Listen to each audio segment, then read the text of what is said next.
যেখানে ইসলামের স্বার্থ রক্ষা করা হবে। আমরা এমন এক বাংলাদেশ চাই যেখানে মুসলমানদের দাবিগুলো মেনে নেওয়া হবে। আমরা এমন এক বাংলাদেশ চাই বিশ্ব মানচিত্রে যেই দেশ দুনিয়ার কোন আগ্রাসনকে ভয় পাবে না। অর্থাৎ আমাদের সাথে কাফের মুশরিক বেঈমান সম্পর্ক রাখবে না, এটাই স্বাভাবিক।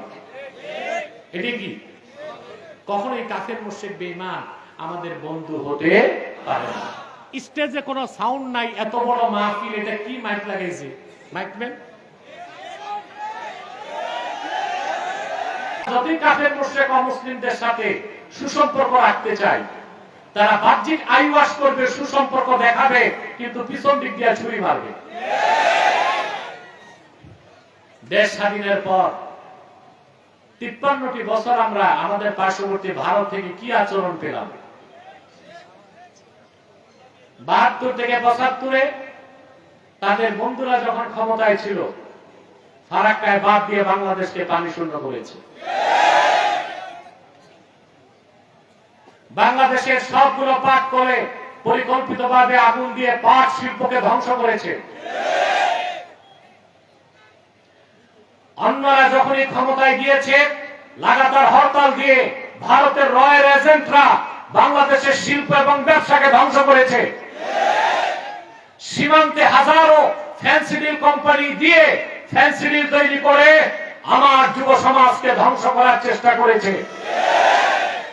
বিগত 16টি বছর ভারতের দুর্ধর্ষ কুখ্যাত গোয়েন্দা সংস্থা রয়ের মদদে জালেম শক্তি অগণিত আলেমকে নির্যাতন করেছে, নিপীড়ন করেছে, ইস্তেমার চালিয়েছে, বাংলাদেশের মানুষের মানবতাকে বুলন্দিত করেছে।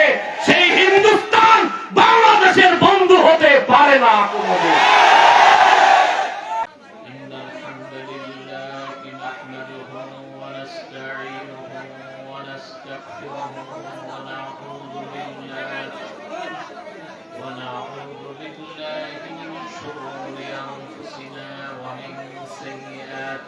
أعمالنا من يهده الله فلا مضل له ومن يضلله فلا هادي له ونشهد أن لا إله إلا الله وحده لا شريك له ونشهد أن سيدنا وحبيبنا ومولانا محمدا عبد الله ورسوله صلى الله عليه وعلى آله وصحبه وسلم الذي أكمل الله به قصر النبوة أي ختم الله به النبوة وحكم لا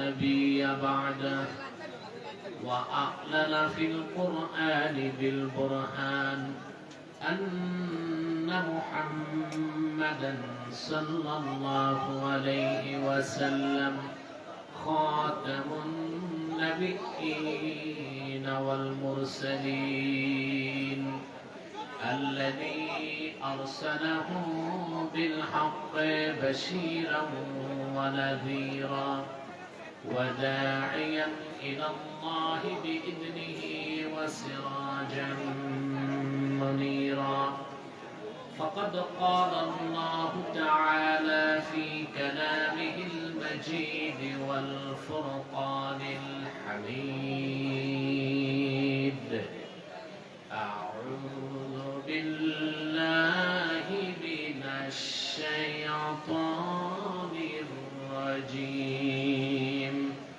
بسم الله الرحمن الرحيم إنما وليكم الله ورسوله والذين آمنوا الذين يقيمون الصلاة الذين يقيمون الصلاة ويؤتون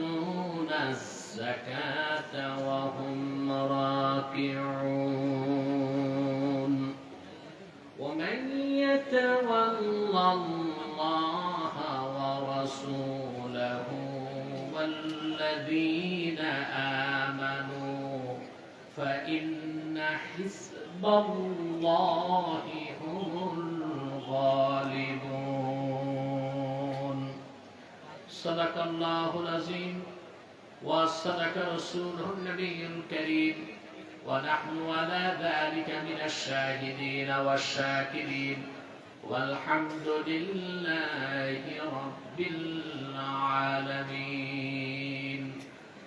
إن الله وملائكته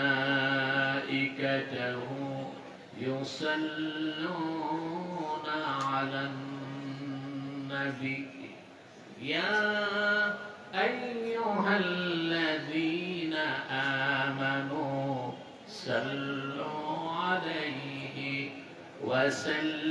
وسلموا تسليما اللهم صل على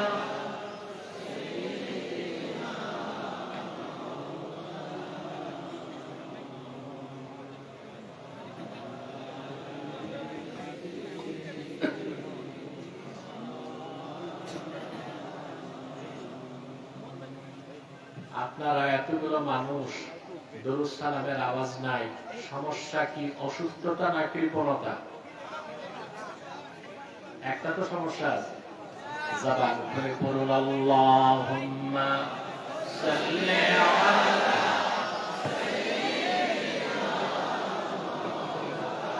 অরে না আওয়াজ নাই বলতেছে এরা।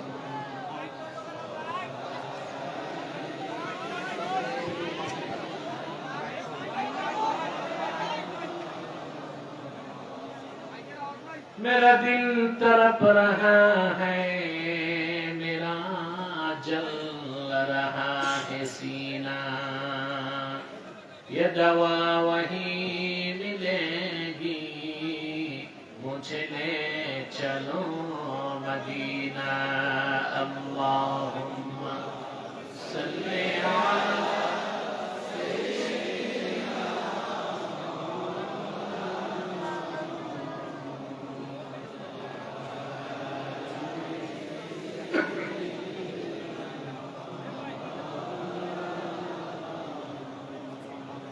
मदीने की हवा से जन्नती बू आती है,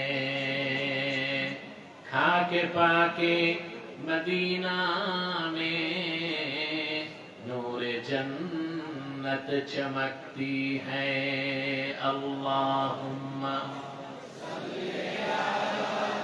सय्यिदना محمد وعلى آله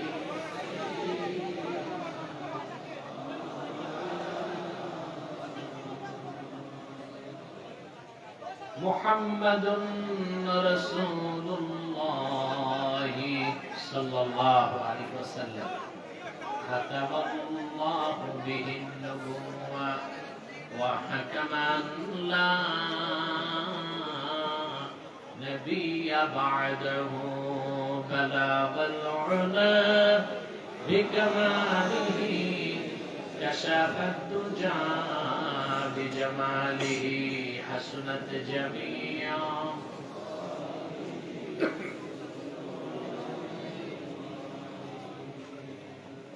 ঐতিহ্যবাহী ইনসানিয়া ট্রাস্ট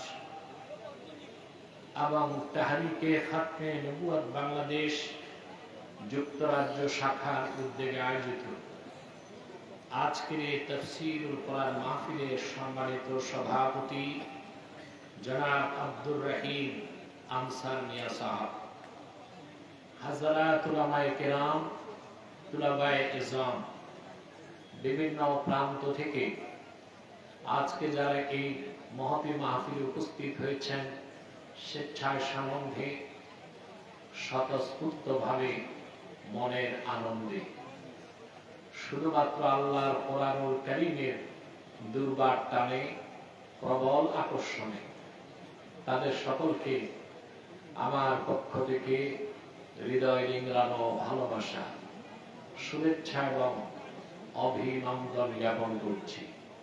সবটুকু শুকরিয়া আল্লাহ সুবহানাহু ওয়া তাআলার জন্য, যিনি আজকে বরকতপূর্ণ মাহফিলে আমাদেরকে আসার বসার তৌফিক মেহেরবানি করে ভিক্ষা দান করেছেন। সেজন্য আসুন আমরা সকলে একবার অবনত চিত্তে হৃদয়ের আবেগ অনুভূতি উজাড় করে সমবেত কণ্ঠে রাতের নিস্তব্ধতা নীরবতা ভঙ্গ করে সিংহের মতো গর্জন করে একবার বলি আলহামদুলিল্লাহ। অগণিত অসংখ্য দরুদ ও সালাম আল্লাহ সৃষ্টির প্রধান আকর্ষণ, বিশ্ব সভার সভাপতি, সকল নবী রাসূলগণের মাথার তাজ, শামসুল হিদায়াত, বদরুদ্দুজা, সাইয়্যিদুস সাকালাইন, ইমামুল মুরসালিন, খাতামুন নবিয়্যিন ওয়াল মুরসালিন, আফতাবে নবুওয়াত, শাহনশাহে রিসালাত, সরকারে দো জাহান, সুলতানুল নবীনা, নবিয়ুল আম্বিয়া, হুজুরে আকরাম, নূরে মুজাসসাম, নূরুন আলা নূর, সাইয়্যিদিনা হাবিবিনা শফিঈনা মাওলানা মুহাম্মদ সাল্লাল্লাহু আলাইহি ওয়াসাল্লামের উপর আল্লাহ পাক যাকে আজ থেকে প্রায় ১৫০০ বছর আগে প্রেরণ করেছেন, সর্বশ্রেষ্ঠ ও সর্বশেষ নবী ও রাসূল হিসেবে, যার পরে আজ পর্যন্ত পৃথিবীতে অবশ্যই কোন প্রকার নবী কিংবা রাসূল অবশ্যই আসে নাই, অবশ্যই এখনো নাই, অবশ্যই কিয়ামত পর্যন্ত আসবে না। সম্মানিত সুধী, মনির বাজারের আজকের ঐতিহ্যবাহী মাহফিলে সে সন্ধ্যা থেকে বক্তব্য শুনে এসেছেন আলহামদুলিল্লাহ। হলো না? পুরুষের কণ্ঠে বলেন আলহামদুলিল্লাহ। আমি চেষ্টা করেছি আগে আসার, ফ্লাইট একটু ডিলে ছিল, দেরি হয়েছে। আমি খুব ক্লান্ত এবং অসুস্থ। আজকে দিনে প্রোগ্রাম ছিল নরসিংদীতে, সেটা করে এয়ারপোর্ট চলে গিয়েছি, ওখান থেকে ফ্লাইটে এসেছি। আসতে খুব শারীরিকভাবে অসুস্থতা অনুভব করেছি, কষ্ট পেয়েছি, প্রচন্ড বিষাদ নিয়ে এসেছি, কিন্তু আপনাদের এই সুন্দর চেহারাগুলো দেখে আমার সব দুঃখ দূর হয়ে গেছে। আলহামদুলিল্লাহ। সম্মানিত সুধী, আপনাদের ইহকালীন কল্যাণ এবং পরকালীন মুক্তির লক্ষ্যে কিছু দিক নির্দেশনামূলক বক্তব্য প্রদান করার জন্য কোরআনুল কারীম সূরাতুল মায়েদা থেকে ৫৫ এবং ৫৬ দুটো আয়াত আমি তেলাওয়াত করেছি। এই দুটো আয়াতকে কেন্দ্র করে নির্ভরযোগ্য মুফাসসির এবং মুহাদ্দিসগণের দৃষ্টিকোণ থেকে কিছু কথা আপনাদের সামনে তুলে ধরার চেষ্টা করব ইনশাআল্লাহ। আলোচনার প্রারম্ভে একটি কথা যা না বললেই নয়। আমরা এখানে যারা এসেছি, আসার পেছনে পার্থিব, জাগতিক, আর্থিক কিংবা রাজনৈতিক কোন স্বার্থ আমাদের নেই, আছে? আমরা শুধু এসেছি আল্লাহ তার হাবিবের রেজামন্দি হাসিল করার জন্য, ইহকালীন কল্যাণ এবং পরকালীন মুক্তির পাথেয় সঞ্চয় করার জন্য। বলেন আলহামদুলিল্লাহ। মানুষ যখন কোরআন কারীম শোনার জন্য আসে, যতক্ষণ বসে থাকে তার অন্তর রোগ মুক্ত হয়, পবিত্র থেকে পবিত্র হতে থাকে। বলেন সুবহানাল্লাহ।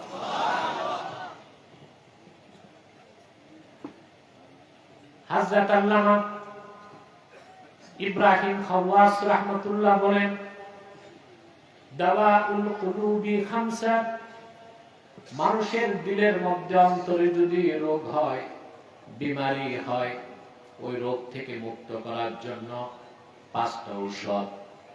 তার প্রথমটাই হচ্ছে তিলাওয়াতুল কুরআনি বিতাদাব্বুর, চিন্তা করে, ব্যাখ্যার সাথে, গবেষণা করে আল্লাহর কোরআন তেলাওয়াত করা। বলেন সুবহানাল্লাহ। তাফাক্কুর, তাদাব্বুর, চিন্তা গবেষণার সাথে আল্লাহর কোরআন মানুষ যত পড়বে, যত শুনবে, তার হৃদয় তত পবিত্র থেকে পবিত্র হতে থাকবে, আর তার অন্তর রোগ মুক্ত হয়ে যাবে। বলেন সুবহানাল্লাহ। এতে আমরা খুশি না বেজার? খাদ্য দুই প্রকার। কয় প্রকার? তোমরা মাতো না কেন ভাই? আমি কি কবরস্থানে না মাহফিলে? এটা বুঝতে তো হবে, আমাকে সাপোর্ট দিতে হবে, এনভায়রনমেন্ট সাপোর্ট লাগবে আমার। পারবেন না? সিলেটে রাতে আসতে তো আমি অনেক দেরিতে আসি, তবে সিলেটে এখন কয়েক বছর যাবত দিনেই প্রোগ্রাম বেশি করি। আপনাদের এখানেও দিনে গতবার সাউন্ড নাই, মাইক পেন কোথায়? এখানে এখানে হর্নটা বাজতে হবে ডান পাশে। বসো বসো, হবে হবে, সব ঠিক হবে। এইভাবে তোমরা যদি মিছিল করো তো মাইক পেন তো পালাবে, তখন তো পুরাটাই যাবে। কোথাও কোথায় কোনো অসঙ্গতি দেখলে আমাকে বলবেন, আমি তাকে গাইড করবো ইনশাআল্লাহ। সম্মানিত শুধু কথা শুনতেছেন, মনোযোগ আছে তো? খাদ্য কয় প্রকার? গিযাউন তাকুমু বিহিল আবদান, এক প্রকার খাদ্য যা খেলে আমরা বেঁচে থাকি, স্বাস্থ্য ঠিক থাকে, দেহ ঠিক থাকে। আরেক প্রকার হচ্ছে গিযাউন তাকুমু বিহিল আরওয়াহ, আরেক প্রকার খাদ্য যা খেলে রূহটা শক্তিশালী হয়। সুবহানাল্লাহ। মানুষের দেহ ঠিক রাখার জন্য, মানুষের দেহকে আল্লাহ তৈরি করেছেন মাটি থেকে, সেজন্য দেহের খাদ্য আসে মাটি থেকে, ঠিক না? চাল ডাল গম আটা ময়দা যা খান শাক সবজি সব আসে মাটি থেকে। কিন্তু মানুষের রূহটা এসেছে আকাশ থেকে, রূহের খাদ্যটাও এসেছে আল্লাহর কাছ থেকে, লওহে মাহফুজ থেকে। দেহটা মাটি থেকে, দেহের খাদ্যটাও মাটি থেকে, রূহটা আসমান থেকে, ঠিক না? রূহের খাদ্যটাও এসেছে আসমান থেকে, লওহে মাহফুজ থেকে। বলেন সুবহানাল্লাহ। তো কোরআন কারীমের তাআল্লুক মাআল কোরআন, কোরআন কারীমের সাথে কারো সম্পর্ক যত বাড়বে, তার হৃদয় নূর থেকে নূরে মুনাওয়ার হতে থাকবে। বলেন সুবহানাল্লাহ। আমরা যে আসতে পেরেছি আল্লাহর কোরআনের সংস্পর্শে, এতে আমরা খুশি না বেজার? বেজার শুধু শয়তান, শয়তানও বেজার, তার চেলা চামুন্ডারও বেজার। অবশ্য শয়তানের চেলা চামুন্ডার সংখ্যা এখন কমে গেছে, সেজন্য মাহফিলগুলোতে আর বাধা আসে না। তাতে অনুমান করা যায় শয়তানের চেলা চামুন্ডার সংখ্যা আনুপাতিক হারে কমে গেছে, ঠিক না? আগে আপনারা দেখেছেন ডিজে পার্টিতে বাধা ছিল না, বৈশাখী মেলায় বাধা ছিল না, সাংস্কৃতিক অনুষ্ঠানে বাধা ছিল না। আল্লাহর কোরআনের মাহফিলে শর্ত একটা না 34টা থাকতো। আর সেই অভিশাপ থেকে আল্লাহ তাআলা বাংলাদেশকে মুক্ত করেছেন। বলেন আলহামদুলিল্লাহ। এরকম অভিশাপ যেন বাংলাদেশে আর কখনো না হয়, সেজন্য ইস্পাত কঠিন ঐক্য ধারণ করে এমন এক বাংলাদেশ গড়তে হবে, যেই আগামীর বাংলাদেশ হবে ইসলামের বাংলাদেশ, আল কোরআনের বাংলাদেশ, আলেম ওলামা পীর মাশায়েখদের নেতৃত্বের বাংলাদেশ। আমাদের তো এটাই বয়ান, প্রত্যেক দল তো বয়ান দিছে না? আমাদের বয়ান কি? আমাদের ইসলামপন্থীদের এটাই বয়ান। আমরা চাই এক নতুন বাংলাদেশ, আমরা এমন এক বাংলাদেশ চাই যেখানে ইসলামের স্বার্থ রক্ষা করা হবে। আমরা এমন এক বাংলাদেশ চাই যেখানে মুসলমানদের দাবিগুলো মেনে নেওয়া হবে। আমরা এমন এক বাংলাদেশ চাই বিশ্ব মানচিত্রে যেই দেশ দুনিয়ার কোন আগ্রাসনকে ভয় পাবে না।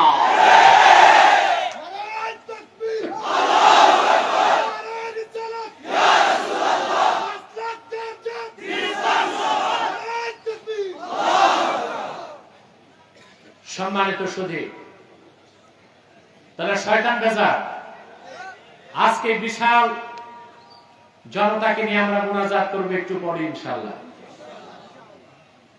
শয়তান কিন্তু এটা চায় না, আপনাকে ওয়াসওয়াসা দিয়ে এখান থেকে উঠাবার চেষ্টা করবে। আমরাও নেক নিয়ত করে শয়তানের নাপাক গালে একটা চপেটা ঘাত করতে চাই।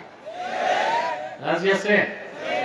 আমরা নিয়ত করছি কিছুক্ষণ পরে আজকের মুনাজাত করে গুনাহ মাফ করে নিষ্পাপ বেহেশতি আল্লাহওয়ালা হয়ে বাড়িতে যেতে চাই। কারা কারা হাত তুলে আল্লাহ তাআলাকে দেখা।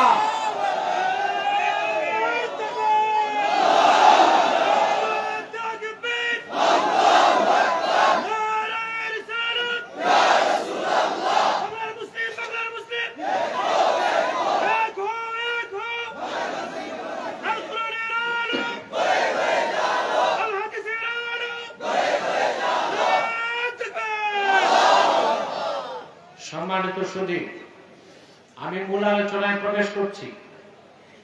আমার সঙ্গে আপনারাও পড়বেন, যেন প্রতিটা বাক্যের, প্রতিটি শব্দের, প্রতিটি অক্ষরের নূর আমাদের অন্তরে যেন বিকশিত হয়ে যায়। বলেন আল্লাহুম্মা আমিন। আউযু বিল্লাহি মিনাশ শাইতানির রাজীম। বিসমিল্লাহির রাহমানির রাহিম। ইন্নামা ওয়ালিয়্যুকুমুল্লাহু ওয়া রাসূলুহু ওয়াল্লাযীনা আমানুল্লাযীনা ইউকিমুনাস সালাতা ওয়া ইউতুনাজ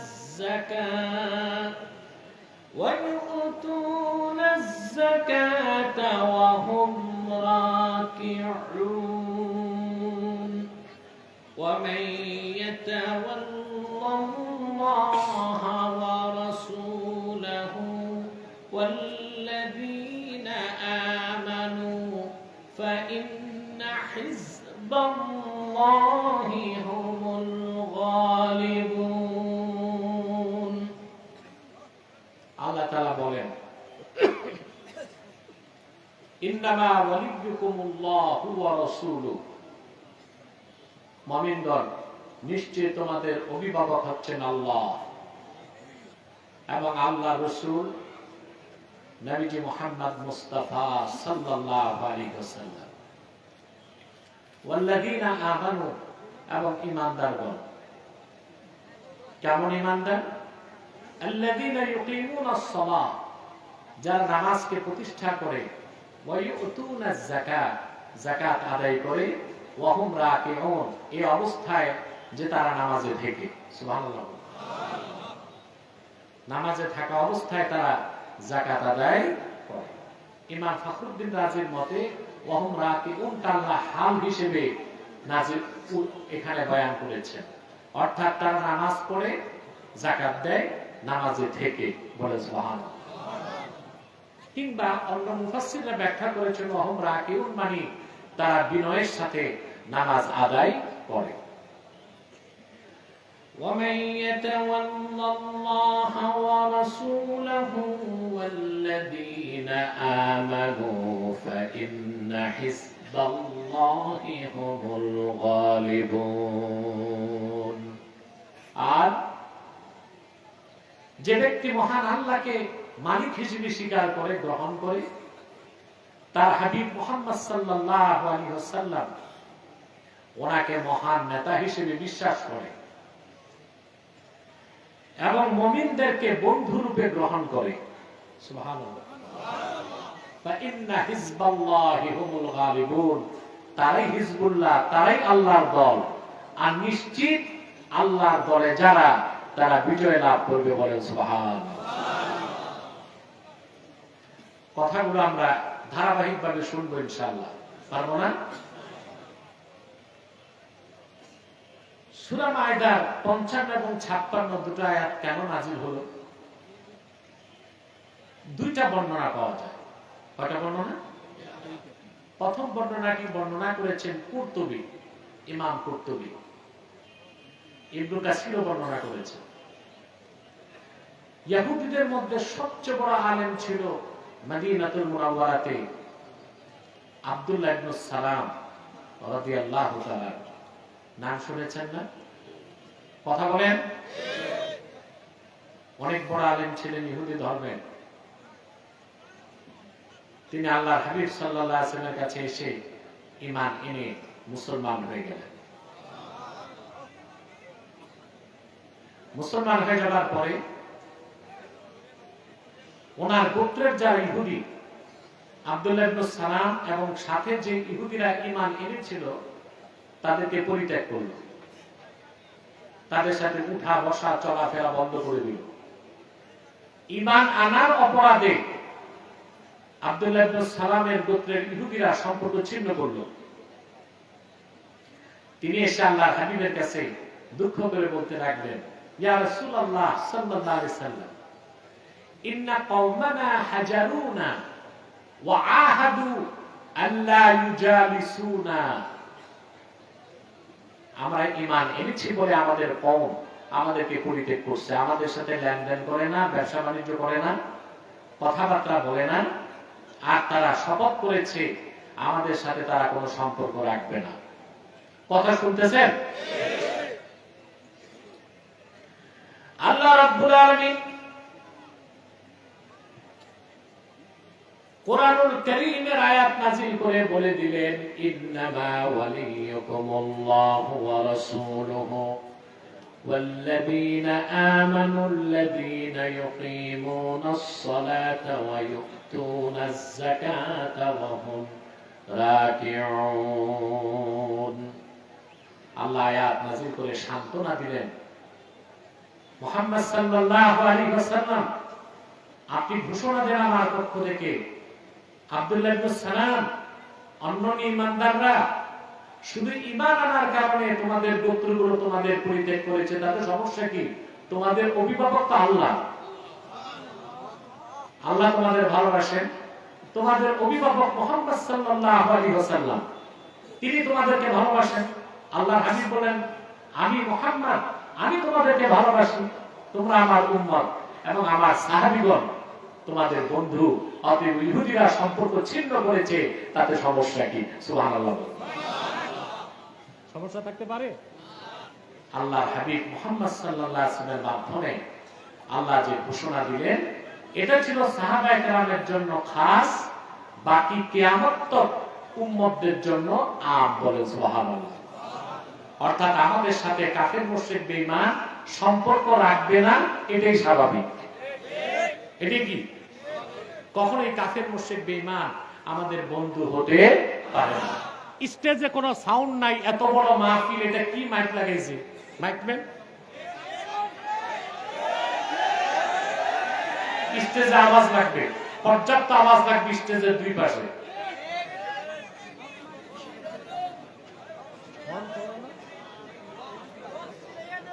বসেন, বসেন।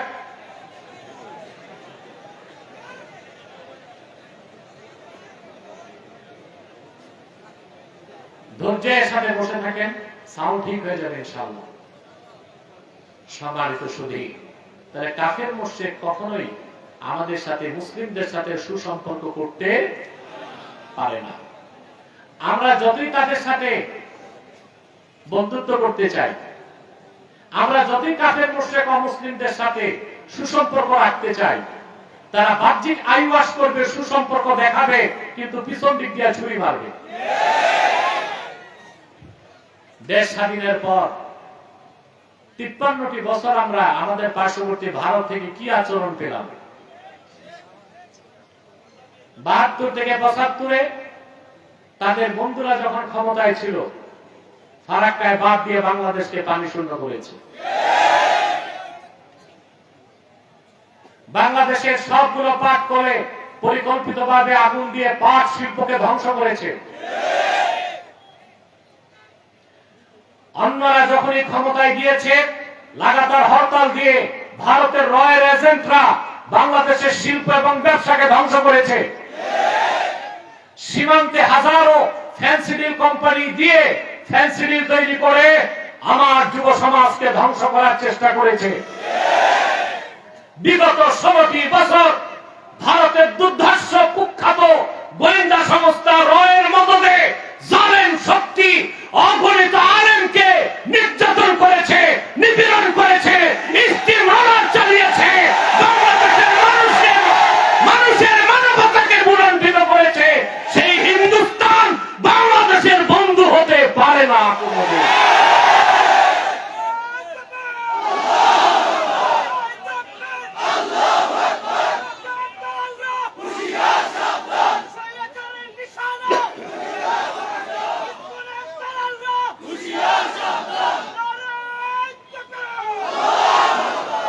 সম্মানিত সুধী,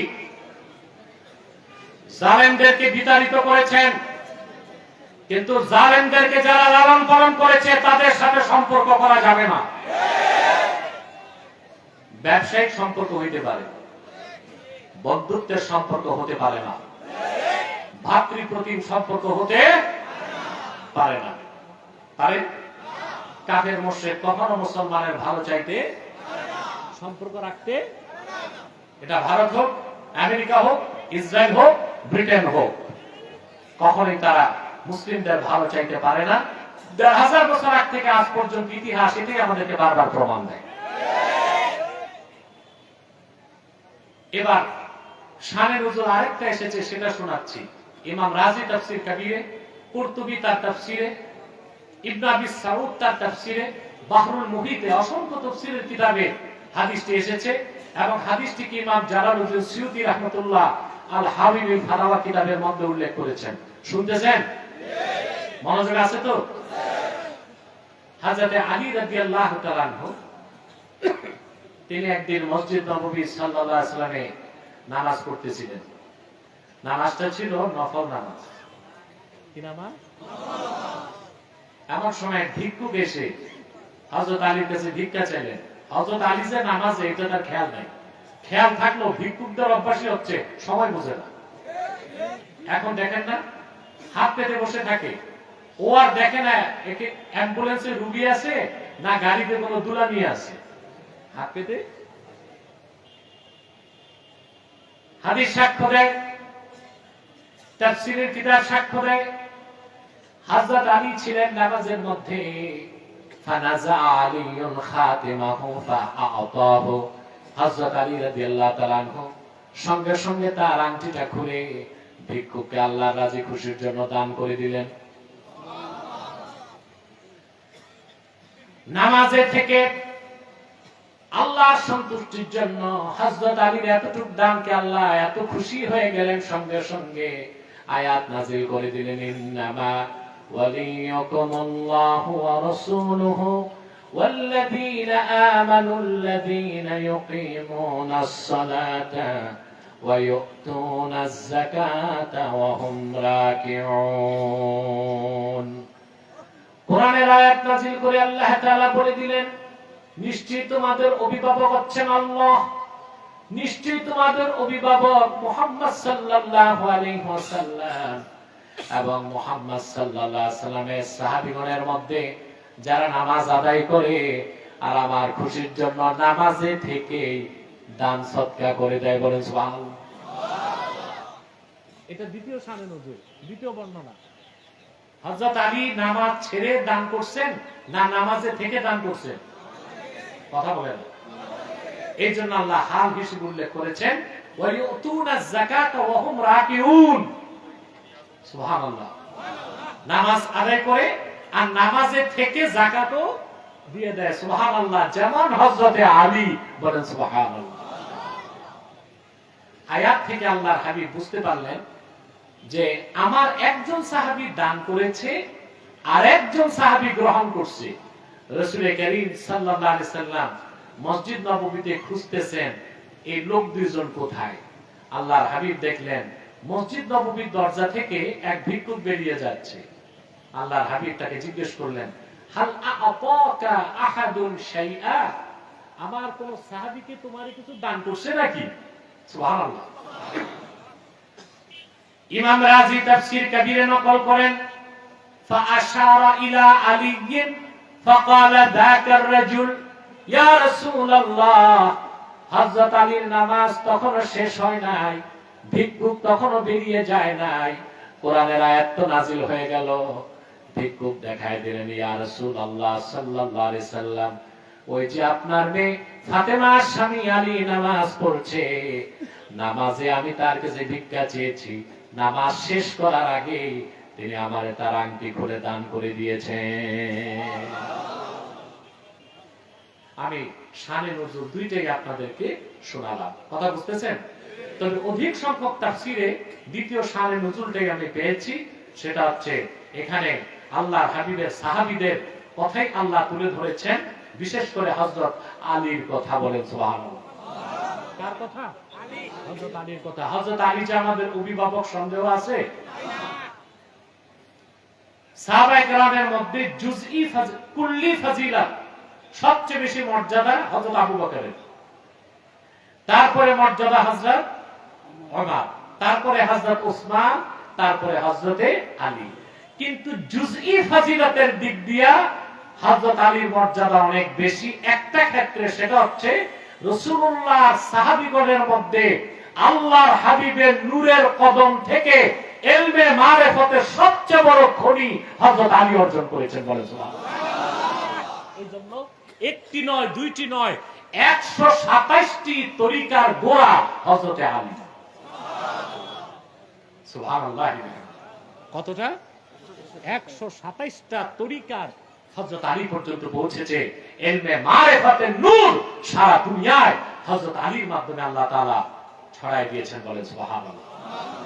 এই জন্য হযরত আলী হচ্ছেন আমাদের অভিভাবক তাসাউফ এবং তরিকতের জগতে, বলেন সুবহানাল্লাহ। এখন আসেন আমরা একটু শাব্দিক ব্যাখ্যা করছি। আল্লাহ তাআলা বলেছেন, ইন্নামা ওয়ালিয়ুকুমুল্লাহ ওয়া রাসূলুহু, তোমাদের ওলি হচ্ছেন আল্লাহ, তোমাদের ওলি হচ্ছেন মুহাম্মদ সাল্লাল্লাহু আলাইহি সাল্লাম। এখন ওলি শব্দের অর্থ কি এটা বুঝতে হবে, বুঝতে হবে না? আমরা ওলি বলতে মনে করি সব পীর সাহেব ওলি, এটা মনে করি না? কথা বলে না। যিনি পিরালি করে আর যার মুরিদ আছে ওনাকে আমরা মনে করি কি ওলি, আর আমরা নিজেদেরকে ওলি মনে, কথা বলে না, ওলি মনে করি না। আসলে ওলিদেরকে যতটুকু ভক্তি করি আমরা, নিজেরা ওলি হওয়ার চেষ্টা যদি 10 ভাগের 1 ভাগ করতাম, আমরা প্রত্যেক ইমানদার আল্লাহ তাআলার এক একজন ওলি হয়ে যেতে পারতাম, ঠিক না? ওলি শব্দের 3টা অর্থ। কয়টা? জোরে বলেন।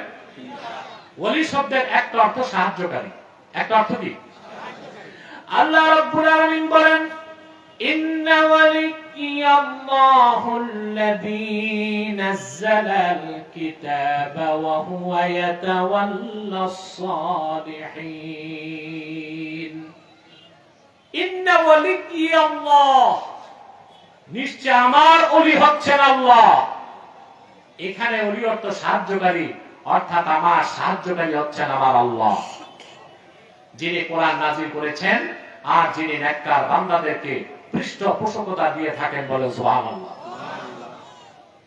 ওলি শব্দের আরেকটা অর্থ হচ্ছে অভিভাবক। আরেকটা অর্থ কি? যেটা বলেন, এখানে ওলি অর্থ অভিভাবক। ওলি শব্দের আরেকটা অর্থ হচ্ছে মুহিব্বুন, বন্ধু। কি? যেমন আল্লাহ তাআলা বলেন কোরআন কারীমে, আলা ইন্না আউলিয়া আল্লাহি লা খাউফুন আলাইহিম ওয়া লা হুম ইয়াহজানুন আল্লাযীনা আমানু ওয়া কানু ইয়াত্তাকুন। আল্লাহ রাব্বুল আলামিন বলেন, নিশ্চয়ই যারা আল্লাহর ওলি তাদের কোনো ভয় নাই, তাদের কোনো চিন্তা নাই। সুবহানাল্লাহ বলবেন না? মানুষের ভয় আর চিন্তা আছে কিনা? কথা বলেন। আপনাদের আছে? মুমিন তো কোনো ভয় থাকতে পারে না, মুমিন কাউকে ভয় পেতে পারে না আল্লাহকে ছাড়া। মুমিনের কোনো চিন্তাও থাকতে পারে না, কারণ সে জানে দুনিয়াতে যা সে কম পাবে আখিরাতে বহুগুণ বেশি পাবে।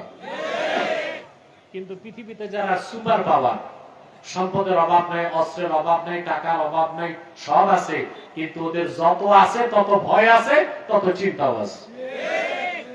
আপনারা তো বাংলাদেশের গরিব মানুষ, ডাল ভাত খেয়ে সুখেই আছেন, কিন্তু আমেরিকা ইউরোপ সর্বক্ষণ থার্ড ওয়ার্ল্ড ওয়ার, তৃতীয় বিশ্বযুদ্ধের চিন্তায় ওদের ঘুম তো হারাম হয়ে যাচ্ছে। হারাম হচ্ছে না? এখন আমেরিকা, ইউক্রেন, রাশিয়া এবং ইউক্রেন যুদ্ধ চলছে। যে কোনো সময় এটা third world war, nuclear attack, পারমাণবিক যুদ্ধের রূপ নিতে পারে। আর এর জন্য রাশিয়া দায়ী থাকবে না, দায়ী হবে আমেরিকা। এই পৃথিবীতে যত জায়গায় অশান্তি হচ্ছে, বিশৃঙ্খলা হচ্ছে, রক্তপাত হচ্ছে, জেনোসাইড হচ্ছে, গণহত্যা হচ্ছে, কি ইসরায়েলে, ফিলিস্তিনে, সিরিয়াতে, আফগানিস্তানে আর ওইদিকে ইউক্রেনে, তার সব কিছুর পিছনে পশ্চিমাদের সাম্রাজ্যবাদ দায়ী। নেতৃত্বে আমেরিকা, নেতৃত্বে আমেরিকা। ওর কাজ হচ্ছে যুদ্ধ লাগাও আর অস্ত্র বেচো, যুদ্ধ লাগাও, অস্ত্র বেচো। পৃথিবীতে 100টা অস্ত্র কোম্পানির 51টাই আমেরিকাতে। দেশ আছে 200 প্রায়, অস্ত্র কোম্পানি কয়টা? 101টা। তার মধ্যে 51টাই কোথায়? আমেরিকাতে। তার মধ্যে দুনিয়ার সবচেয়ে বড় অস্ত্র কোম্পানি লকহিড মার্টিন সহ সেরা সেরা অস্ত্র কোম্পানিগুলো আমেরিকাতেই। ওদের মূল আয় হচ্ছে অস্ত্র ব্যবসা। তো পৃথিবীতে যদি যুদ্ধই না থাকে তো অস্ত্র বেচবে কার কাছে? এই জন্য আমেরিকাতে এই যে স্টেট ডিপার্টমেন্ট, এরপর র্যান্ড কর্পোরেশন, এদের কাজই হচ্ছে বিভিন্ন রাষ্ট্রে যুদ্ধ লাগানো আর অস্ত্র বিক্রি করে আমেরিকার ব্যবসাকে চাঙ্গা রাখা। এই জন্য সন্ত্রাসের বিরুদ্ধে যুদ্ধের কথা যুক্তরাষ্ট্রের মুখে শোভা পায় না, চোরের মার বড় গলা হয়ে যায়, ঠিক কিনা? কিন্তু ওরা ভয়তে আছে, ওরা চিন্তায় আছে যে কোনো সময় আমেরিকা এবং রাশিয়ার মধ্যে পারমাণবিক যুদ্ধ হতে পারে। আমরা চিন্তা করি, কারণ আমরা মহান আল্লাহকে বিশ্বাস করি, আমাদের হৃদয়ে ঈমান লালন করি, আখিরাতকে আমরা বিশ্বাস করি। আমরা জানি আল্লাহর দ্বীনের পথে ঈমান নিয়ে যদি মৃত্যুবরণ করি শাহাদাত নসিব হবে, আর যদি বিজয় লাভ করি গনিমত পাবো, সম্মান পাবো, মর্যাদা পাবো। বলেন সুবহানাল্লাহ। মুসলমান বেঁচে থাকলেও তার ক্ষতি নাই, মৃত্যুর পরও তার ক্ষতি নাই। এই জন্য আল্লাহর ওলিদের কোনো ভয় নাই, কোনো চিন্তা নাই। বলেন সুবহানাল্লাহ। এখন আল্লাহর ওলি কারা? আল্লাহ 63 নম্বর আয়াতে বলে দেন, আল্লাযীনা আমানু ওয়া কানু ইয়াত্তাকুন। ওই সব লোক আল্লাহর ওলি যারা ঈমান এনেছে আর আল্লাহকে ভয় করে হৃদয় থেকে মুত্তাকি হয়ে গেছে। বলেন সুবহানাল্লাহ। এই আয়াতের ব্যাখ্যায় ইবনে কাসির লেখেন, মান কানা মুমিনান তাকিয়া কানা লিল্লাহি ওয়ালিয়া। মুহাম্মদ সাল্লাল্লাহু আলাইহি ওয়াসাল্লামের প্রত্যেক সেই উম্মত যার ঈমান আছে আর তাকওয়া আছে, সে লোকটাই আল্লাহর কাছে ওলির মর্যাদা পেয়ে গেছে। বলেন সুবহানাল্লাহ। তাহলে ওলি শব্দের একটা অর্থ হচ্ছে সাহায্যকারী, ওলি শব্দের আরেকটা অর্থ হচ্ছে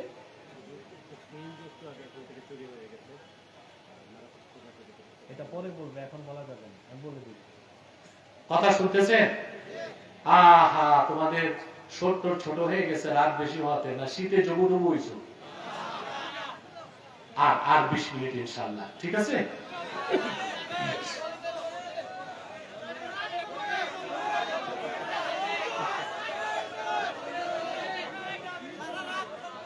বোকা বোকা মারতো না, কম মারতো।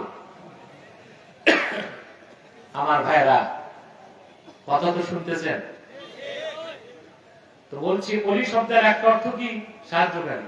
ওলি শব্দের আরেক অর্থ মুহিত, বন্ধু। ওলি শব্দের আরেক অর্থ অভিভাবক। বলেন সুবহানাল্লাহ। আল্লাহ তাআলা এখানে বলেন, ইন্নামা ওয়ালিয়্যুকুমুল্লাহু ওয়া রাসূলুহু। নিশ্চয় মুমিনগণ তোমাদের অভিভাবক হচ্ছেন আল্লাহ, তোমাদের অভিভাবক মুহাম্মদ সাল্লাল্লাহু আলাইহি ওয়াসাল্লাম। ওয়াল্লাযীনা আমানু, এবং ঈমানদারগণ তারা তোমাদের বন্ধু। মুহাম্মদ সাল্লাল্লাহু আলাইহি ওয়াসাল্লামের উম্মতের মধ্যে যারা খাঁটি ঈমানদার, নামাজ পড়ে, যাকাত দেয়, তাদেরকে নেতা বানাতে হবে। বলেন সুবহানাল্লাহ। তাদেরকে অভিভাবক বানাতে হবে, নতুবা আমাদের বিজয় কখনো আসবে না। কথা বুঝতেছেন? সমস্যা? খামোশ হয়ে বসেন, আমাকে ডিস্টার্ব করবেন না স্টেজে। সম্মানিত সুধী, তাহলে এখানে আমরা যে শিক্ষাটা নিব আজকে, প্রথম শিক্ষা, আল্লাহ আমাদের অভিভাবক, মুহাম্মদ সাল্লাল্লাহু আলাইহি ওয়াসাল্লাম আমাদের অভিভাবক। আর মুহাম্মদ সাল্লাল্লাহু আলাইহি ওয়াসাল্লামের উম্মতের মধ্যে যারা ঈমানদার, নামাজি, যাকাত দেয় তারা হবে আমাদের নেতা। তারা হবে আমাদের নেতা। আপনাকে এইভাবে নেতা নির্বাচন করতে পারেন? কথা বলেন। পারেন না তো? থোতায় কয়েকখান দাড়ি, মাথায় একখান টুপি, 2-4 রাকাত নামাজ পড়লে মনে করেন আপনি খাঁটি মুসলমান হয়ে গেছেন। কিন্তু খোঁজ করলে দেখা যাবে তাবেদারি করতেছেন বেঈমান, মুনাফিক, কাফের, মুশরিক, সুদখোর, ঘুষখোর, দুর্নীতিবাজ, লম্পট, জেনাখার, জুয়াখোরদের তাবেদারি করতেছেন। এইজন্য আপনাদের ভাগ্যের পরিবর্তন হয় না। হচ্ছে? আলেমদেরকে আপনারা চান ক্ষমতায় যাক? জি না। আলেমদেরকে আপনারা রসমালাই খাওয়ান, টাঙ্গাইলের চমচম, মুক্তাগাছার মন্ডা, কিন্তু ভোট নাই। আলেমদের ভোট নাই। দেখেন না বাংলাদেশে তো অনেক পীরও রাজনীতি করে, কিন্তু ভোট পায়? পাচ্ছে না। কারণ মুরিদ হচ্ছে, মুরিদের মধ্যে হচ্ছে ডবল স্ট্যান্ডার্ড মুরিদ। 2টা পীর বানাইছে, একটা আধ্যাত্মিক পীর আর একটা রাজনৈতিক পীর। আধ্যাত্মিক পীর যে তারে দেয় নোট, আর রাজনৈতিক পীরের দেয় ভোট। বুঝেন নাই কথাটা? যে হচ্ছে আধ্যাত্মিক পীর তারে কি দেয়? নোট দেয়। আর যে রাজনৈতিক পীর তারে ভোট দেয়। বলে পীর সাহেবকে বলে, পীর বাবা তুম নোট সে খুশ রহো, লিডার তুম ভোট সে খুশ রহো। এই মুনাফিকে যতদিন বাদ না দিবেন, বাংলাদেশের সরকার আসবে আর যাবে, ক্ষমতার পালাবদল হবে, কিন্তু বাংলাদেশের মানুষের ভাগ্যের কোনো পরিবর্তন হবে না। দেখে দিবেন তাহলে ভাইয়েরা, মহান আল্লাহর খাঁটি বান্দা হতে হবে, আল্লাহকে মালিক বলে বিশ্বাস করে আল্লাহ হাবিব মুহাম্মদ সাল্লাল্লাহু আলাইহি সাল্লামের আশিক উম্মত হতে হবে। আর মুহাম্মদ সাল্লাল্লাহু আলাইহি সাল্লামের উম্মতের মধ্যে যারা ঈমানদার, 5 ওয়াক্ত নামাজ আদায় করে, যাকাত দেয়, শরীয়ত মোতাবেক চলে, তাদের নেতৃত্ব গ্রহণ করতে হবে। ঠিক কিনা বলেন? কথা বুঝতেছেন? তাদেরকে অভিভাবক বানাতে হবে, তাদেরকে নেতা বানাতে হবে, তাদের নেতৃত্ব গ্রহণ করতে হবে, তাদের অনুসরণ করতে হবে। এই ক্ষেত্রে আমরা বাংলাদেশের মুসলমান ব্যর্থতার পরিচয় দিয়েছি। আজ বাংলাদেশে 3 লক্ষের উপর মসজিদ আছে, 10,000-এর উপর মাদ্রাসা আছে, পীর মাশায়েখের অভাব নাই। আমি আগেও বলেছিলাম, সরকার জরিপ করে দেখছে বাংলাদেশে 1,98,000 পীর আছে। বড় পীর, ছোট পীর, মাঝারি পীর সব মিলায়া কত আছে? 1,98,000 পীর বাংলাদেশে আছে। মুরিদের তো কোনো অভাব নাই। এই লাখ লাখ মসজিদ, হাজার হাজার মাদ্রাসা, আর এত মুসলমান আমরা থাকার পরেও দেশ স্বাধীনের 53 বছরও আল্লাহ শরীয়তের পক্ষে, দ্বীন ইসলামের পক্ষে একটা আইন আমরা পাস করতে পারি নাই। আমাদের ট্যাক্স, আমাদের ভ্যাট, আমাদের রক্ত পানি করা ঘামের পয়সায় যারা ক্ষমতায় যায় তারা জীবন যাপন করে, বিলাসবহুল গাড়িতে থাকে, বাংলো বাড়িতে থাকে, সরকারি সুবিধা নেয়, আমাদের রক্ত পানি করা ঘামের পয়সায়। আর আমরা মুসলমান যখন দ্বীনের পক্ষে রাজপথে নামি, আমার রক্ত পানি করা ঘামের পয়সায় কেনা বুলেট আমার সিনায় নিক্ষেপ করা হয়। আমাদেরকে এবার ঘুরে দাঁড়াতে হবে। আমি বহুবার বলেছি, বাংলাদেশে 50 বছরে যে চান্স এসেছে, আমরা যদি ওলামায়ে কেরাম ঐক্যবদ্ধ, আমাদের মধ্যে হিংসা থাকতে হবে। বড় দলগুলো মনে করবে আমরা তো গোছাই ফেলছি, আর কি, ছোটদেরকে বাদ দিবে না। ছোটরা কিন্তু ঠ্যাং ধরে রাখলে বড়রা কিছুই করতে পারবে না। আমাদেরকে যদি বাংলাদেশে এইবার আমাদের হাত ছাড়া হয় সুযোগ, আগামী 50 বছরের সুযোগ আর আমাদের না আসতে পারে। সেজন্য আমি আগেও বলেছি, আজও বলছি, সিলেটের মুসলমান, আমাদের বাংলাদেশের ওলামায়ে কেরামের 2টা ঐক্য লাগবে, একটা রাজনৈতিক ঐক্য আর একটা অরাজনৈতিক ঐক্য। রাজনৈতিক ঐক্য আর অরাজনৈতিক ঐক্য, মাসলাক যার যার, দ্বীন ইসলাম সবার, এই স্লোগানকে সমুন্নত রেখে আমরা যদি এক হতে পারি, বাংলাদেশে ইসলামের পক্ষে যে অভ্যুত্থান হবে, ওই রকম অভ্যুত্থান পৃথিবীর মানুষ ইতিহাসে দেখে নাই। ঠিক কিনা? কিন্তু আমরা সমস্যা করে ফেলি যে আমরা, আমাদেরকে যারা নেতৃত্ব দিবে তাদেরকে চিন্তা আমরা ভুল করে থাকি। ঠিক কিনা বলে? ভুল করি না? তারা ইমানদার কিনা, তাদের আকীদা ঠিক আছে কিনা। শুধু দাড়ি টুপি জুব্বা কুর্তা দেখলে হবে না, আকীদা সহি কিনা, আহলুস সুন্নাহ জামাতের আকীদায় বিশ্বাসী কিনা এটাও দেখতে হবে, নামাজ পড়ে কিনা এটা দেখতে হবে, যাকাত আদায় করে কিনা এটা দেখতে হবে, শরীয়ত মোতাবেক চলে কিনা এটা দেখতে হবে। এদিকে আমরা দেখি কথা বলে না। কারণ আপনি যাকে ইমাম বানাবেন, নেতা বানাবেন, তাকে আপনাকে যাচাই বাছাই করতে হবে, ঠিক কিনা বলেন? অবশ্য আপনারা যাচাই বাছাই করেন মসজিদের ইমাম রাখতে গেলে। সার্কুলেশন দেয় 1 মাস, পত্রিকায় সার্কুলেশন, ইমাম রাখা হবে। কি রকম শর্ত হচ্ছে? হাফেজ, কারি, মুফতি, কামেল পাস, দাওরায়ে হাদিস, মাস্টার্স অনার্স হলে ভালো হয়, সুন্দর কণ্ঠ, হ্যাঁ এটাও থাকে, বিবাহিত।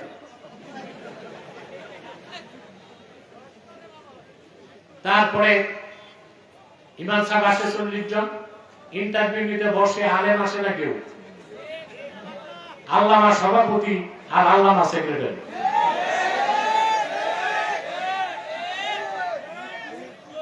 ওই বেটা নিজেও জানে না ওযুর ফরজ কয়টা। এক মূর্খ সভাপতি ইমামকে জিজ্ঞেস করে ওযুর ফরজ কয়টা? ইমাম সাহেব বলছে 4টা। ইমাম সাহেব জিজ্ঞেস করছে, সভাপতি তো মূর্খ মানুষ, বলেন তো আপনি গোসলের ফরজ কয়টা? 8টা। বলে এইটা কেন? ওযু ছোট, এটা 4টা, গোসল বড়, এটা তো 8টা হয়। এইরকম ওযুর ফরজ কয়টা, গোসলের ফরজ কয়টা যার জ্ঞান নাই, সে আলেমদের ইন্টারভিউ নেয়। ইমাম রাখার সময় দূরবীন দিয়া খোঁজে কোনো খুঁত আছে কিনা। মসজিদে যে ইমামতি করে এটা ইমামতে সুগরা, ছোট নেতৃত্ব। দেশ আর রাষ্ট্রে যে নেতৃত্ব দেয় ওটা ইমামতে কুবরা, বড় নেতৃত্ব। ছোট নেতা তালাশ করতে দূরবীন লাগাও, আর দেশ ও জাতির নেতৃত্বে যাদেরকে পাঠাও তাদের ইমানটা ঠিক আছে কিনা তাও তো দেখো না তোমরা।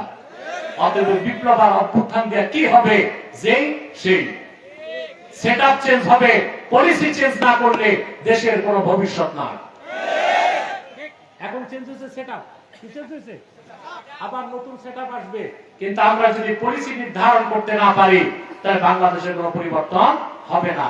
আল্লাহর পবিত্র সত্তার কসম করে বলছি, আবার যারা আসবে যদি নীতি নির্ধারণ করা না হয়, শরীয়ত মোতাবেক দেশ চালানো না হয়, আবার দেশে চুরি হবে, খুন হবে, সন্ত্রাস হবে, সহিংসতা হবে, বাংলাদেশকে রক্ষা করা সম্ভব হবে না।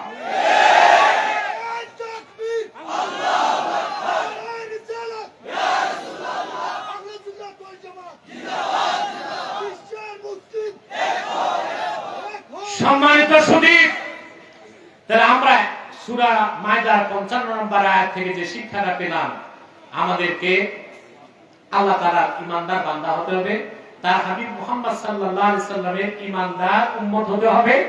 আর মুহাম্মদ সাল্লাল্লাহু আলাইহি সাল্লামের উম্মতের মধ্যে যারা ঈমানদার, নামাজি, যাকাত দেয়, তাদেরকে নেতা বানাতে হবে, ঠিক কি না? পারবো ইনশাআল্লাহ? যারা বলেন পারবো।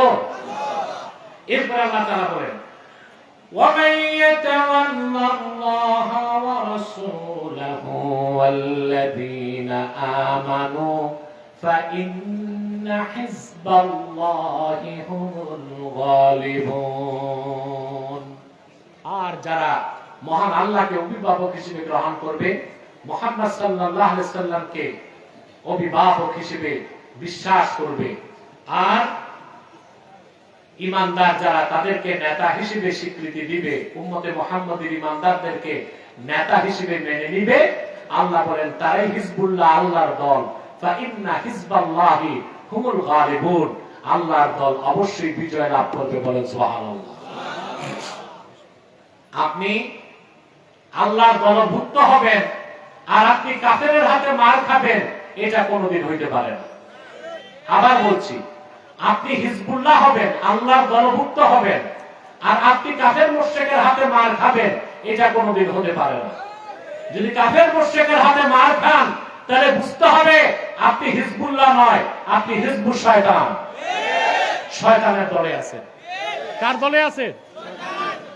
কিন্তু যদি আপনি হিজবুল্লাহ, আল্লাহর দলভুক্ত হন, খাঁটি ইমানদার হন, কোরআন সুন্নাহর আলোকে ব্যক্তি জীবন, সমাজ জীবন, রাষ্ট্র জীবন চালান, অবশ্যই আল্লাহ সাহায্য করবেন। আল্লাহ বলেন, ইন তানসুরুল্লাহা ইয়ানসুরকুম ওয়া ইউসাব্বিত আকদামাকুম।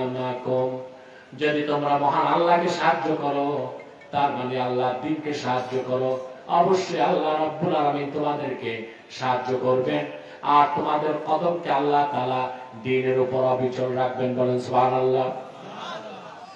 আল্লাহ সাহায্য কিভাবে আসে দেখেন নাই? সিরিয়াতে বাশার আল আসাদ 11 বছর নির্যাতন নিপীড়ন করলো, 5 লক্ষ মানুষকে হত্যা করেছে, অধিকাংশই ছিল সুন্নি মুসলমান। আজকে অনেকে বলতেছে বাশার আল আসাদকে সরানো ঠিক হয় নাই। ইসরায়েলের ইহুদিদের চেয়ে কোন অংশে বাশার আল আসাদ কম খারাপ ছিল না। সুন্নি মসজিদগুলোকে বন্ধ করেছে। বাশার আল আসাদের সৈন্যবাহিনী মসজিদগুলোতে ঢুকে সিগারেট পান করত। গোটা সিরিয়াতে হাজার হাজার সুন্নি আলেম, মুহাদ্দিস, মুফাসসিরকে গুলি করে হত্যা করা হয়েছে। সুন্নিদের স্ত্রী বোনদেরকে কারাগারে বন্দী রেখে গণধর্ষণ করা হতো। সুন্নি মুসলিমদের উপর রাসায়নিক অস্ত্র ব্যবহার করা হতো। আর ইসরায়েলের সাথে বাশার আল আসাদ গোপন চুক্তি করে মধ্যপ্রাচ্যকে অশান্ত করে রাখত। একদল মানুষ যারা হিজবুল্লাহ, ওইটা আমি লেবাননের হিজবুল্লাহর কথা বলছি না, ইমানদাররাই কি হিজবুল্লাহ, এরা অস্ত্র হাতে তুলে নিল। আপনারা জানেন এখন যে বিদ্রোহীদের নেতা জুলানি, নাম শুনছেন না? মাত্র 60টা বন্দুক নিয়ে তিনি জিহাদে নামছেন। এখন তাদের কাছে শত শত ট্যাঙ্ক আছে, মিসাইল ক্ষেপণাস্ত্র আছে, হাজারো অস্ত্র আছে। আসলে আল্লাহ দ্বীনের জন্য নামলে আল্লাহ পথ সহজ করে দেয়। আমরা এটাই চিন্তা করি, আশা করি ইনশাআল্লাহ সিরিয়াতে ইসলামী শরিয়া প্রতিষ্ঠিত হওয়ার পর এই বাহিনী ইনশাআল্লাহ বাইতুল মুকাদ্দাসকে উদ্ধার করবে নাপাক ইহুদিদের হাত থেকে ইনশাআল্লাহ। দেখুন আপনি মধ্য এশিয়াতে তালেবান, যাদেরকে মোল্লা বলেন, কি বলেন, পাগড়ি, জুব্বা, কুর্তা, গলায় তসবিহ, হাতে আছে পুরনো আমলের AK-47 ক্লাসিনকভ। পৃথিবীর 2টা পরাশক্তিকে তারা ধরাশক্তি বানাই দিয়েছে। 14 বছর জিহাদ করেছে রাশিয়ার বিরুদ্ধে, 19 বছর জিহাদ করেছে আমেরিকার বিরুদ্ধে। পৃথিবীর 2টো পরাশক্তি পরাজিত হয়েছে তালেবান মুসলিমদের কাছে, কারণ আল্লাহ দ্বীনের জন্য 70,000 তালেবান শাহাদাত বরণ করেছে। আর আল্লাহ বলেছেন, ইন তানসুরুল্লাহা ইয়ানসুরকুম ওয়া ইউসাব্বিত আকদামাকুম। যদি তোমরা আল্লাহকে সাহায্য করো, মানে আল্লাহ দ্বীনকে সাহায্য করো, অবশ্যই আল্লাহ তোমাদেরকে সাহায্য করবে। তা আমরাও যদি খাঁটি ইমানদার হই, আল্লাহওয়ালা বুজুর্গ নেককার সুন্নি আকীদার মানুষকে যদি নেতা বানায় মাঠে নামতে পারি, বাংলাদেশেও আল্লাহর সাহায্য নেমে আসবে ইনশাআল্লাহ।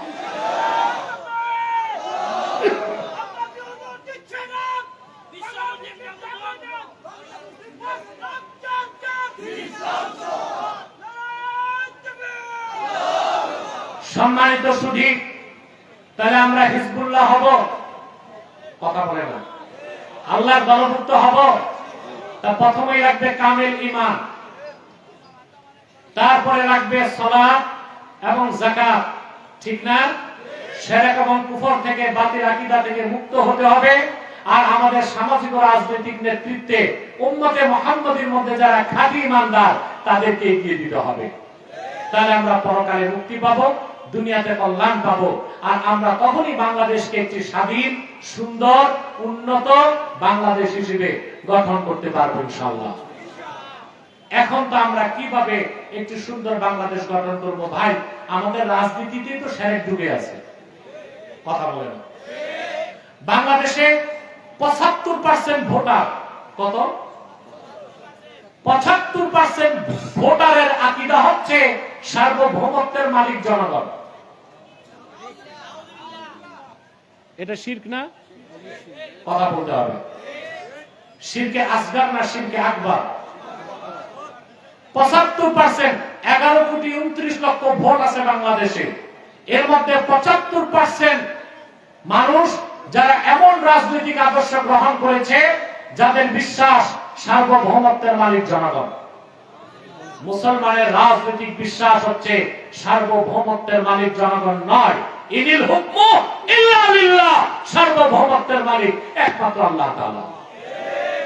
তা আপনারা দাবিদারি করছেন এমন সব মানুষদের যাদের আকীদায় শিরক আছে, যাদের আকীদায় কুফর আছে, যারা শরীয়ত আইনকে বিশ্বাস করে না, ব্যক্তিগত জীবনে নামাজ পড়ে না, চুরি করে, দেশের সম্পদ চুরি করে, লুণ্ঠন করে, শোষণ করে, বেগম পাড়ায় পাচার করে, যেগুলো ধরা খেয়ে জেলে গেছে, এগুলো না জেলের মধ্যে আছে, ওদের বউ বাচ্চাগুলো কিন্তু আনন্দই আছে। কানাডাতে, ব্রিটেনে, আমেরিকায়, আর কিছু যে জায়গা নিয়েছে ভারতে। ভারতে যাওয়াটা ঠিক হয় না, ওরাই তো না খাইয়া মরে। এখান থেকে যারা পালায় গেছে ওদেরকে দিবে কোত্থেকে? আমার বাংলাদেশের মুসলমান কলকাতায় না গেলে গোটা কলকাতায় তো অচল হয়ে যায়। আমরা দেই, ওরা খায়, আমরা দেই, ওরা খায়। যখন ওরা হুমকি দিল বাংলাদেশে শান্তি বাহিনী পাঠাবার কথা বলছে, শুনছেন না আপনারা? ওই দেশের মুখ্যমন্ত্রী বলছে, এটা মুখ্যমন্ত্রী না মূর্খমন্ত্রী। এটা মহিলা তো, মহিলা তো এমনি জ্ঞান কম, আকল কম। ও বুঝতে পারে নাই বাংলাদেশে 14 কোটি মুসলমান শাহজালালের উত্তরসূরি, শাহ ফরহানের উত্তরসূরি, শাহ মাখদুমের উত্তরসূরি, শাহ কারামত আলী জনপুরের উত্তরসূরি। ভারত, আমেরিকা, ইসরায়েলকে ভয় পায় না। দেশের স্বাধীনতা রক্ষায় 14 কোটি মুসলমান 28 কোটি হাতে লাঠি তুলে নেবে ইনশাআল্লাহ।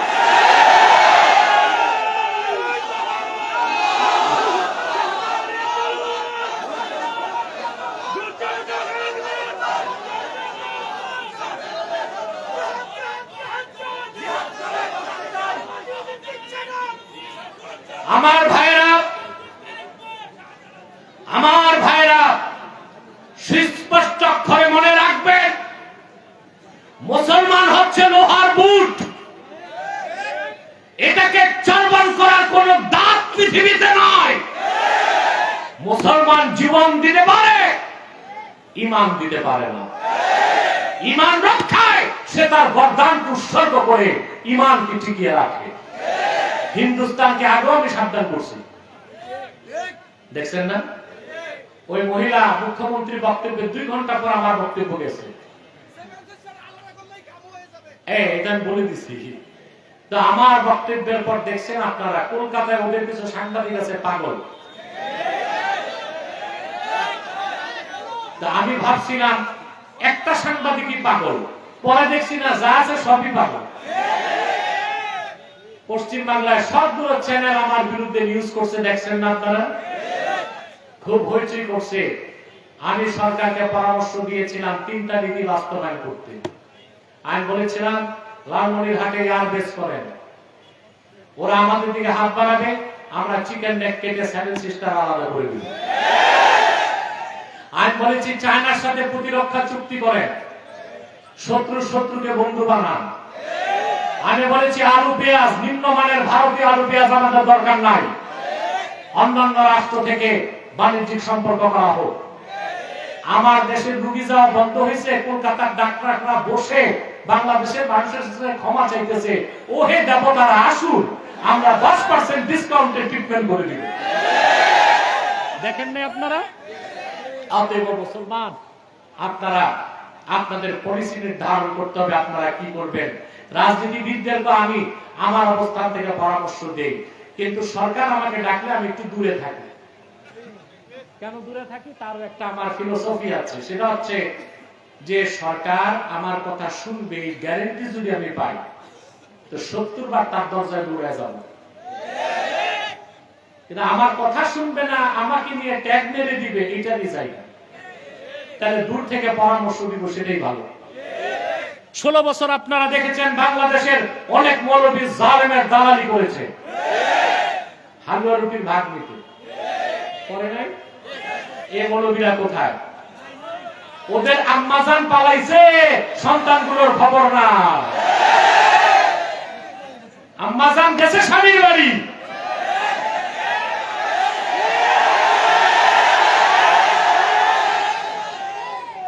যে মানুষগুলোকে মিছিল করিয়েছে, মিটিং করিয়েছে, যে মানুষগুলোকে বাংলাদেশে এইরকম অবস্থায় রেখে গিয়েছে, নিজের জীবন বাঁচাতে বাংলাদেশের মানুষের নেতৃত্ব দেওয়ার কোন অধিকার তাকে আগামীতে দেওয়া হবে না।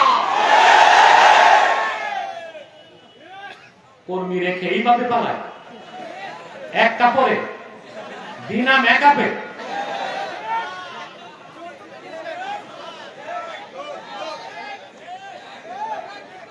আপনারা কাদের পিছে চলেন? মৌলবী যেগুলো দালালি করছে এরা কই? এরাও সব পালাইছে। হালুয়া রুটি যা খাওয়ার খাইছে তো 16 বছর, ঠিক না? এই চরিত্র কোন আলেমের হওয়া উচিত না। আলেমরা রাহবার, তারা কোন দলের পক্ষ নিতে পারে না, তারা হবে হিজবুল্লাহ। আল্লাহর দলের পক্ষ নেবে। কার পক্ষ নিবে? আল্লাহর দলের পক্ষ নিবে। যখন যা বলার তা বলতে হবে। এখন আপনি যদি কারোর সাথে দহরম মহরম করে হালুয়া রুটির ভাগ পান, আপনি তো আর সত্য কথাটা বলতে পারবেন না। এই জন্য আমাকে ডাকলে আমি যাই না, আমাকে গ্যারেন্টি দিতে হবে আমার পরামর্শ নিবে, সকাল সন্ধ্যা 70 বার আমি যাবো তাদের কাছে।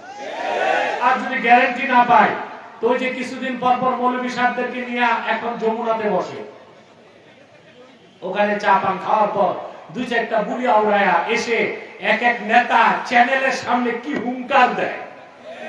আমি এইটা বলছি, কি বলছেন বোঝা যাবে সামনে, কিন্তু আমি দূর থেকে পরামর্শ দিয়ে যাব ইনশাআল্লাহ, দেশের কল্যাণে, জাতির কল্যাণে। তাহলে ভাইরা, আমরা 56 নম্বর আয়াত থেকে শিখলাম আমাদেরকে হিজবুল্লাহ হতে হবে। সুবহানাল্লাহ। হিজবুল্লাহ যারা আল্লাহর দল, তাদের কোনো ভৌগোলিক সীমানা নাই। সুবহানাল্লাহ।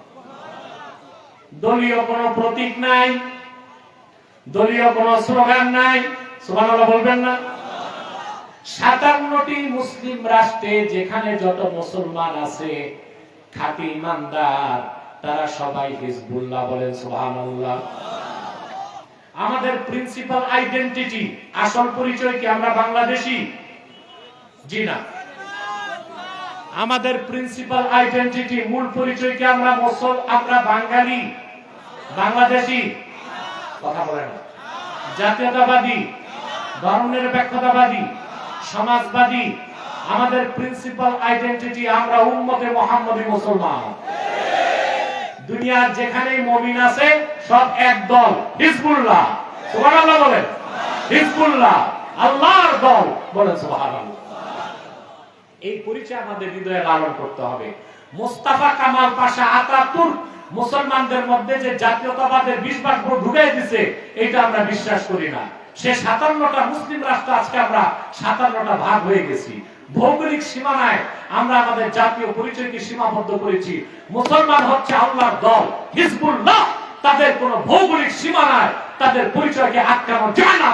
দুনিয়ার যেখানেই মুমিন আছে, সে যদি খাঁটি ইমানদার হয়, সে হিজবুল্লাহ, সে আল্লাহর দলভুক্ত বলেন। সুবহানাল্লাহ। তার বইতে যদি আল্লাহর দল থেকে বের হয়ে যায়, আর একটাই দল আছে, ওটা হচ্ছে হিজবুল শয়তান। হিজবুল শয়তান, ওটা শয়তানের দল।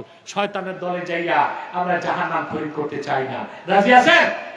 আল্লাহ আমাদেরকে কবুল করুক, মঞ্জুর করুক, বলুন আল্লাহুম্মা আমিন। সাদাকাল্লাহুল আযীম ওয়া সাদাকা রাসূলুহুন নবিয়ুল কারীম ওয়া নাহনু আলা যালিকা মিনাশ শাহিদিন ওয়াশ শাকিরিন ওয়া আলহামদুলিল্লাহি রাব্বিল আলামিন। এই ওয়াজ হয়ে গেছে, চলে যাবা। তোমরা কি আউলিয়া কেরাম যে মুনাজাত লাগে না? একটা মানুষও দাঁড়াবেন না, বরং যারা দাঁড়ায় আছেন বসে যান, ওখানেই বসে যান। সম্মানিত সুধী, মোহনের কাছে প্রশ্ন থাকলে যদি উত্তর প্রয়োজন মনে করো তাহলে দিতে হবে। সম্মানিত সুধী, বুঝলেন? আচ্ছা দেখব। সম্মানিত সুধী, বিদায় লগ্নে আরে ইউটিউবার ভাইরা বসো না, একটু ধৈর্য ধরে বসো, বসো, বসো, সময় পাবা। সম্মানিত সুধী, বিদায় লগ্নে আমি চলে এসেছি। আজকের এই প্রোগ্রাম তাহরিকে খাতমে নবুয়ত বাংলাদেশ যুক্তরাজ্য শাখা এবং ইনসানিয়াত ট্রাস্টের উদ্যোগে, আপনারা জানেন, ঠিক না? তাহরিকে খাতমে নবুয়ত বাংলাদেশ, এটার মূল মিশন কি আপনারা জানেন? ইসলামের সুমহান স্বার্থ রক্ষায় গোটা দেশের মানুষকে ঐক্যবদ্ধ করা, ঠিক না? এবং মুসলমানদের মৌলিক দাবিগুলো আদায়ে জাতিকে মাঠে নামানো আর বাংলাদেশের স্বাধীনতাকে আগ্রাসন মুক্ত রাখা। তোমরা ডিস্টার্ব করছো ভাই, বসো বসো, এক সেকেন্ডে বসো, এক সেকেন্ডে বসে যাও। সম্মানিত সুধী, কথাগুলো শুনতেছেন? তিনটা স্বার্থে আমরা এক হয়ে যাবো, রাজি আছেন? কে কওমি, কে আলিয়া, কার গোল টুপি, কার লম্বা টুপি, এগুলো আমরা দেখবো না। তিনটা স্বার্থে এক হয়ে যাব। তবে আমার মাসলাক আমার থাকবে, কিয়ামত তক তুমি ওয়াজ করলো, আমার মাসলাক আমি ছাড়বো না। তোমার মাসলাক তোমারই থাকবে, কিয়ামত তক আমি বুঝাইলেও তুমি ছাড়বা না। কিন্তু তিনটা স্বার্থে আমরা এক হয়ে যাব। ইসলামের সুমহান স্বার্থ রক্ষায় আমরা ঐক্যবদ্ধ হয়ে যাব। মুসলমানদের মৌলিক দাবিগুলো আদায়ে আমরা ঐক্যবদ্ধ হয়ে যাব। আর বাংলাদেশের স্বাধীনতা রক্ষায় আমরা এক থাকবো। আমাদের এই তিনটি স্বার্থের বিরুদ্ধে বাংলাদেশে কাজ করতেছে তিনটি অমুসলিম সম্প্রদায়। তার মধ্যে সবচেয়ে জঘন্য হচ্ছে কুখ্যাত কাদিয়ানী সম্প্রদায়। নিঃসন্দেহে তারা কাফের এবং অমুসলিম। তাদেরকে যারা কাফের বলবে না, তারাও কাফের। কারণ তারা আল্লাহর আখিরি নবী মুহাম্মদ সাল্লাল্লাহু আলাইহি সাল্লামকে আল্লাহর শেষ নবী হিসেবে বিশ্বাস করে না। চিল্লায় বলেন নাউজুবিল্লাহ। সেজন্য তারা কি? জোরে বলেন, তারা কি? তাদেরকে যারা কাফের বলবে না, তারা কি?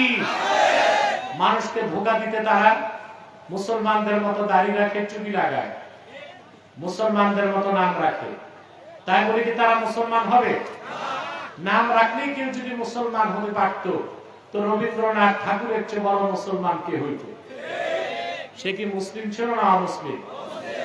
নাম রাখলে মুসলমান হওয়া যায়? টুপি লাগাইলে? ভারত পার্লামেন্টে কংগ্রেসের এমপিরা লম্বা সাদা টুপি লাগায়, ওরা কি মুসলমান হবে না হিন্দুই থাকবে? নাম রাখলে মুসলমান হওয়া যায়? এক শয়তান বোতলে পেশাব করে উপরে নাম লেখছে শরবত, ওটা কি শরবত হবে? ভিতরে কি? তদ্রুপ কাদিয়ানীরা কাফের এবং অমুসলিম।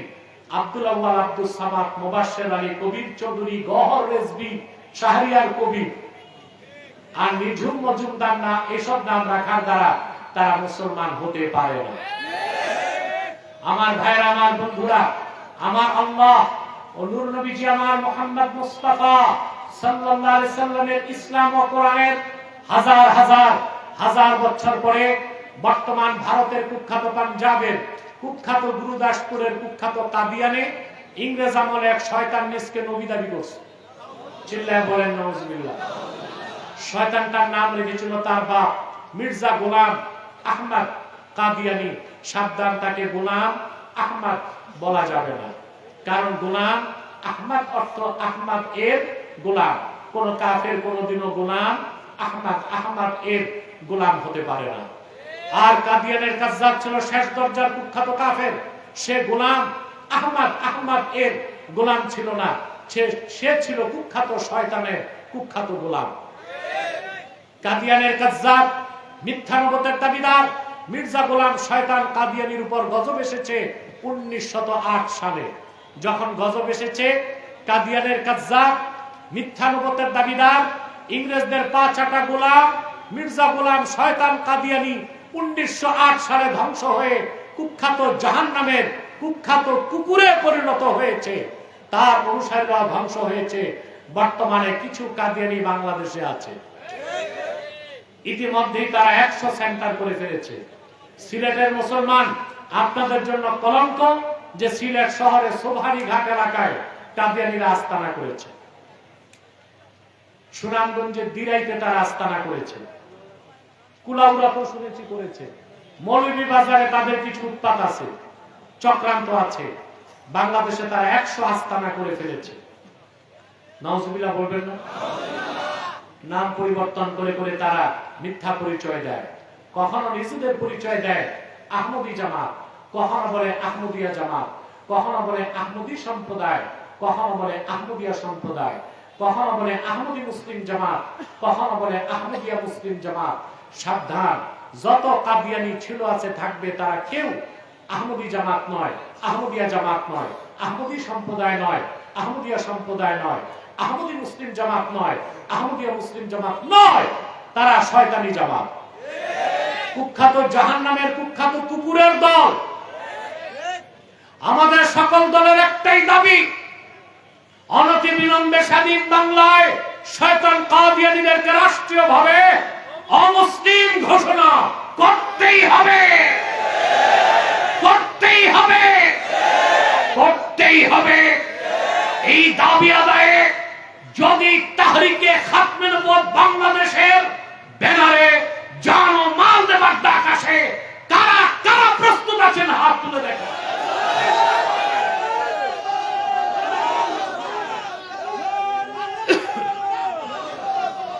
সম্মানিত সুধী, কাদিয়ানীদেরকে অর্থনৈতিক সহযোগিতা করবেন না? করবেন? করেন আপনারা? জি করেন।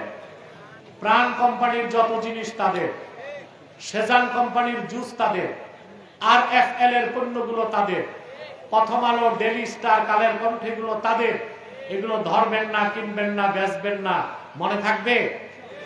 আরেকটি অমুসলিম সম্প্রদায় আমাদের তিনটা স্বার্থের বিরুদ্ধে কাজ করছে, সেটা হচ্ছে ইসাই জামাত, খ্রিস্টানদের একটা গোপন সংগঠন। 1975 সালে বাংলাদেশে ঢুকেছে।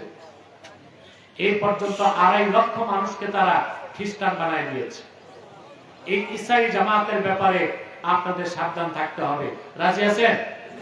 তারা দাড়ি রাখে, টুপি লাগায়, নিজেদেরকে বলে ইসাই তরিকাভুক্ত মুসলমান, আদতে খ্রিস্টান। আরেকটা ফিতনার ব্যাপারে সাবধান থাকবেন, হিজবুত তাওহীদ। এটা হিজবুত তাওহীদ না হিজবুত শয়তান। তারা ব্যাপকভাবে এই দেশের মানুষকে গোমরাহ করার চেষ্টা করছে। তাদের বিরুদ্ধে সজাগ সচেতন থাকবেন। পারবেন তো ইনশাআল্লাহ? আমি দোয়া চাই আপনাদের জন্য, বিশেষ করে আমার স্নেহধন্য মোহন যে ইনসানিয়াত ট্রাস্টের মতো একটা মানবিক সংস্থা বাংলাদেশে মৌলভীবাজারে করেছে। এটা আপনাদের জন্য একটা গৌরবের বিষয়। আলহামদুলিল্লাহ বলবেন না? মৌলভীবাজার থেকে অত্যাধুনিক অ্যাম্বুলেন্সে তাৎক্ষণিক ট্রিটমেন্টের জন্য ঢাকায় নিয়ে যাবার যে ব্যবস্থা ইনসানিয়াত ট্রাস্ট করেছে, মোহন এই উদ্যোগটা নিয়েছে। আমার মনে হয় বাংলাদেশে অন্যান্য জেলায় সরকারি ব্যবস্থাপনায়ও এরকম সুযোগ সুবিধাকে দেওয়া হয়। আলহামদুলিল্লাহ বলবেন না? আমি তার জন্য দোয়া চাই। আলহামদুলিল্লাহ, তাহরিকে খাতমে নবুয়ত বাংলাদেশ যুক্তরাজ্য শাখার খেদমতের দায়িত্ব আমি তাকে দিয়ে রেখেছি। ব্রিটেনে আরো লোকজন আছে যারা কাজ করেন, তাদের জন্য দোয়া করবেন। মৌলভীবাজার জেলা কমিটির জন্য দোয়া করবেন আমাদের, এবং আরো অনেকেই আছেন যারা আমাদের অন্যান্য থানা থেকে এসেছে,